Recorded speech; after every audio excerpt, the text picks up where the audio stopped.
असे काही उत्सव असे असतात की जे साजरे करावेच लागतात। काल भारतीय जनता पक्षाच्या पक्षश्रेष्ठीने आदेश दिला की तांड्यावर जाऊन होळी केली पाहिजे। मी काल अमराबाद तांड्याला गेलो, हेमला नाईक तांड्याला गेलो आणि बंजारा बंधू भगिनीच्या सोबत मोठ्या प्रमाणावर काल होळी साजरी केली। आज रंगपंचमी आहे। माझे जुने सगळे सहकारी आणि सगळं कुटुंब या निमित्ताने एकत्रित जमलेलं आहे आणि त्यांच्यासोबत एवढा आनंद घेणं आवश्यक आहे, कारण जीवनात आनंद देणारी हीच मंडळी आहे।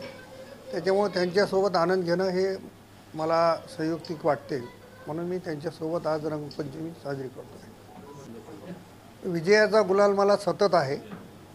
आदरणीय मोदीजीच्या नेतृत्वाखाली परत गुलाल लागेल याच्यात शंका नाही। त्या गुलालामध्ये हा रंग भरतो आहे याचा विशेष आनंद आहे आणि रंगपंचमीच्या निमित्तानं सर्व जनतेला, बंधू आणि भगिनीला माझ्याकडून खूप खूप शुभेच्छा।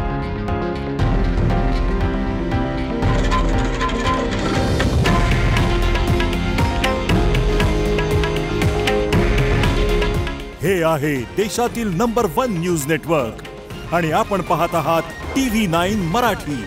काळजी तुमची, हित महाराष्ट्राचं।